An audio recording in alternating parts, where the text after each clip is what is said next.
So in this second part, we're going to go through some clinical cases which will help emphasise some of the points from the first half. And here we go. So this is the first case, which is sort of a mixed case, which Tim will describe. So this is actually a patient of mine, but this shows how you can have a patient who has 20 years of recurrent episodes of what is clearly facet joint problems. So, 2 episodes per year, resolving in 2 to 3 weeks, respond to osteopathy, chiropractic, or the passage of time, anti-inflammatories, etc. But, annoying for him, probably got slightly loose facet joints. And then the last 6 months, he has another acute episode, but this time he's got chronic pain. It doesn't go in 2 to 3 weeks, so it's something different. So you can't assume that it's the same problem. So in this case, it was a disky problem. It was aggravated after sitting, so sitting for a period of time, and he was, stiff and he cooled down. Aggravated by driving. Driving in particular is a problem with people with sciatica, particularly if it's their right leg, because that's their accelerator leg. And lifting, shoes and socks, sneezing. No leg pain in this case, though. This is now so in this instance, he had flexion signs only, no extension signs, so it's pretty safe to do extension exercises on this type of patient. But you have to tell them that when they're doing their extension exercises, that if it makes the pain worse, then they've got to stop, obviously, so don't religiously go on.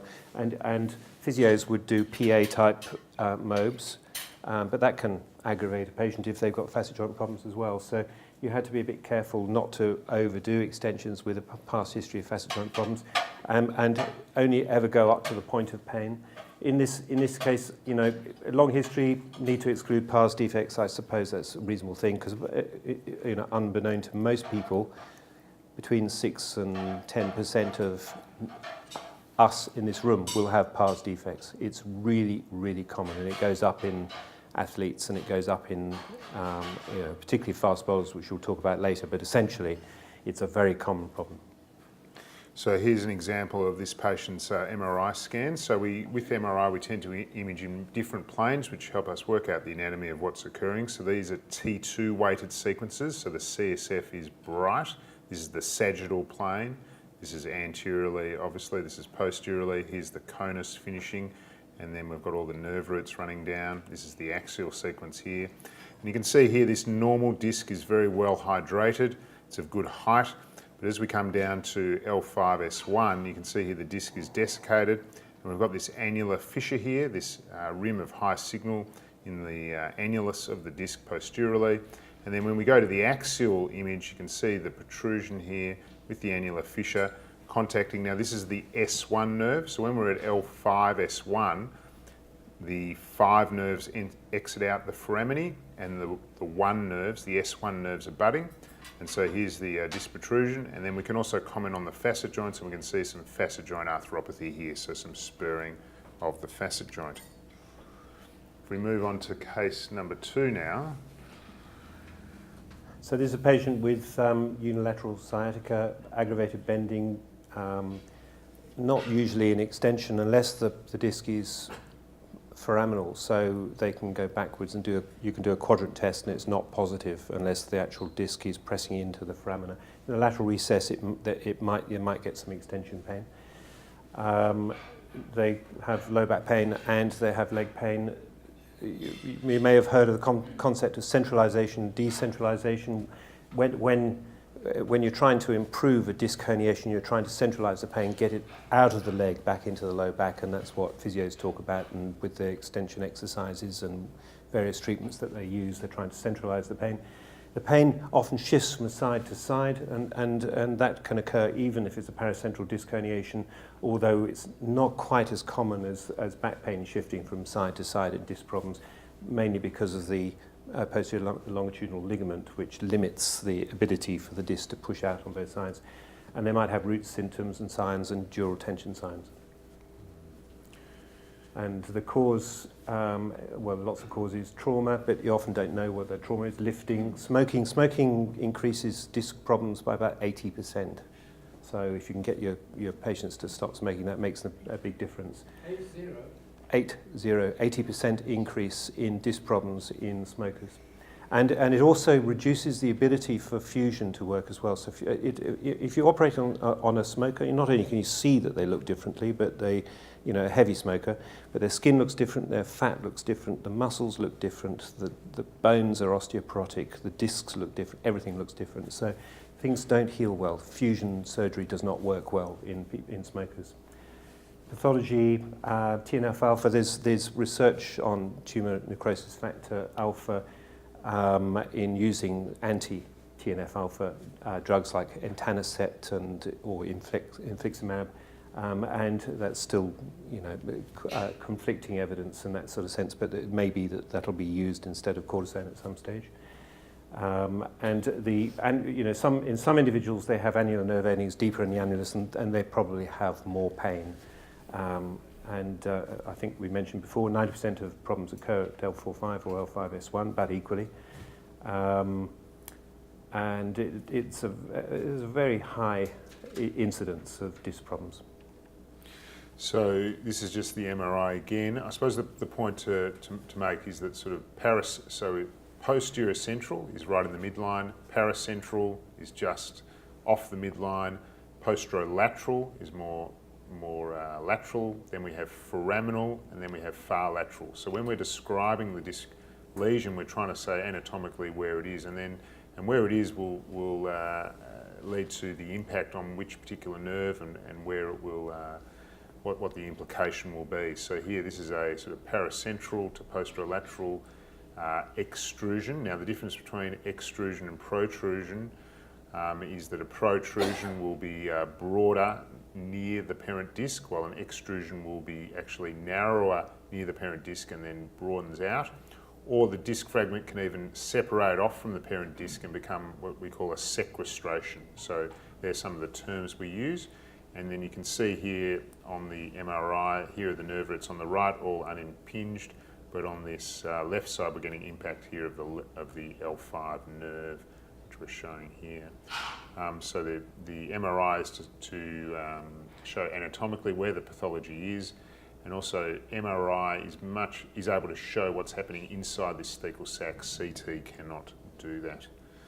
If we go to the management.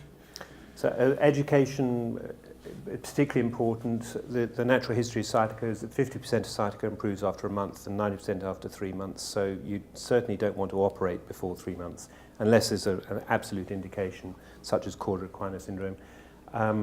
They're not going to end up in a wheelchair. They think they're going to end up in a wheelchair. Never say that they're going to end up in a wheelchair. It's really important, because then they feel better. You've got to sort of boost them up.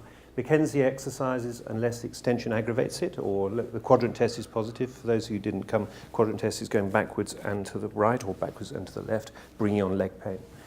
Avoid aggravating factors such as, so sit in the standing postures we talked about, or lie down. Lumbar roll, that's the sort of lumbar roll that I recommend. Use that in the car. It needs to go above the belt line. And proprioceptive taping, which we've just talked about.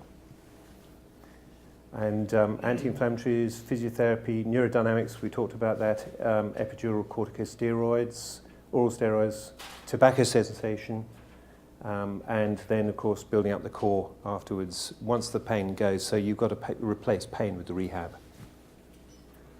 Thanks. No worries, I'll just let everyone catch up their notes. Is there any place for plasma injections? For? The plasma injections of some kind? PRP, you mean, platelet-rich, platelet-rich plasma. I haven't read any within the back. You probably heard of sclerosant injections used with the iliolumbar ligaments and certain other ligaments within the spine. And I think that there's a few people who are actually moving from sclerosants into autologous blood or PRP, and it may, but the evidence is not strong, and it's not actually strong even in gluteal tendinopathy, which we may get around to talking about later. There's one thing that seems to be missing all over the discussion. I don't understand why, because I've taken special interest in this area, thousands of patients, is that swimming to me is the number one treatment, always has been. Number 2 swimming, number 3 swimming. And I can't believe it's not mentioned. It's not mentioned 5 minutes. go to physios, they don't tell them. Go to chiropractor, they don't tell them. And it's not mentioned here, and I'm flabbergasted. Well, apologies for that, and that's an oversight, and there's no question that swimming can be very effective. First of all, it's non-weight bearing, which is great, and it's a good exercise for the core generally, although a rigorous kick or both in freestyle and in breaststroke can cause extensions, so it can cause problems. Well, when you examine them, if it's the extension pain, then you change the type of swimming they do. So often people who don't know how to swim freestyle in an Olympic fashion will arch their back and it aggravates their pain. Tell them to do backstroke. Yes, I understand. I I understand what you're saying, but what we're talking about is the initial acute, getting rid of the inflammatory problem, recognising it, and then the whole process of rehabilitation, which might involve Pilates, which we've also not mentioned, and swimming, and various other types of rehab, is to build up the core, is the next stage, and I absolutely agree with you. So it's also the initial stage, because the moment they get in the water, they get relief. Well, they warm up, because their symptoms warm up, but it can aggravate them as well. So I think you have to get rid of the inflammatory component before you actually push them too hard. But that's my personal view. You graduate Yeah. the exercise. Yeah, understand. I think swimming is important. Or Yeah. walking water.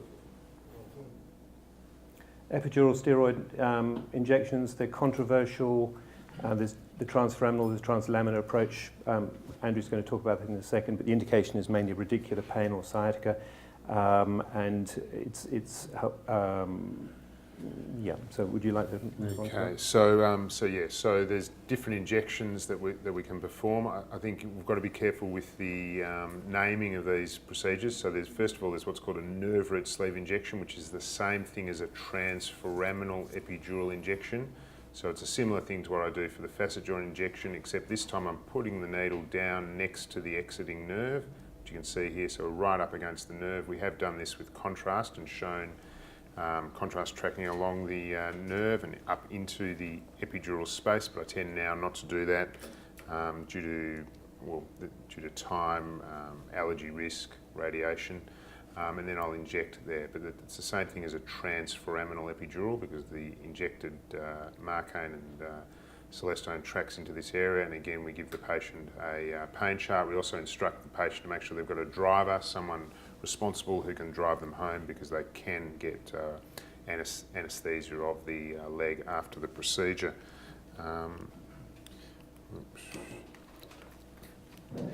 Epidural steroid injections. Can you just run through the things? Yeah. So relief of radicular pain, particularly leg pain from canal stenosis as well as discs, the next one. So there's moderate evidence for that.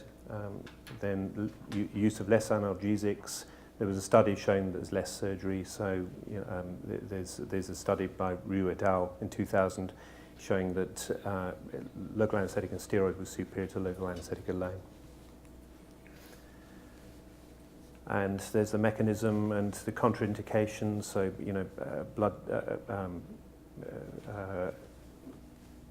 blood thinning agents are a contraindication, and anticoagulants, and systemic infection or local infection in the injection site.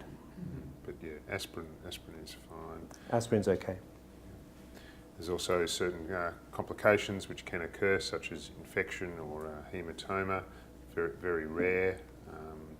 And the best results are when the injection's done in the first 3 months, so in that acute inflammatory phase. And you can see there that there's reduced response if it's left to later on.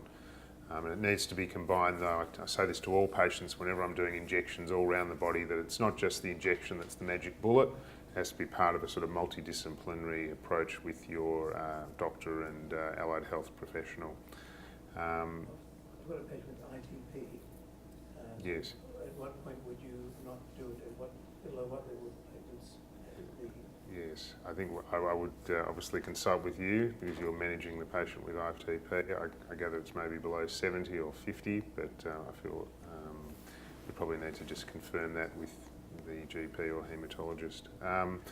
Obviously, worse results are often seen in patients who may have yellow flags associated with their condition. So this is now the second sort of injection. This is a true epidural or the interlaminar epidural. So with this procedure, I'm placing the needle similar to what would be done if people were having an epidural for childbirth, but I'm placing the needle down into the true epidural space. And as I pass the needle down, I can feel the ligamentum flavum, and I've got a syringe with a little bit of air, and then as I pass through into the epidural space, that air then passes into the epidural space, and then we confirm that on CT, showing the air density, outlining the thecal sac and the nerve roots. Obviously, as people get older, the epidural space gets smaller due to their canal stenosis, and it can be quite tricky to get in, but we always seem to find a way. The risk obviously is puncturing this thecal sac and causing a leak of CSF, which can cause this sort of low pressure headache, and we keep the patient with our nurse in trolley bay for 2 hours after the procedure. So if we go to central canal stenosis. Yes, so I'm sure most of you recognise this, but is that older patients, as we age, the disc bulges out, so and the facet joints tend to get bigger with arthritis, and as a result, the space for the canal gets smaller, both in the central canal and also the foramina on both sides. And it's worse at L4-5, because that's generally the smallest diameter of the canal. Unless there's a congenital canal stenosis, which can occur lower down. And it's worse in extension because you close off the canal in extension. So extension exercises will definitely aggravate it.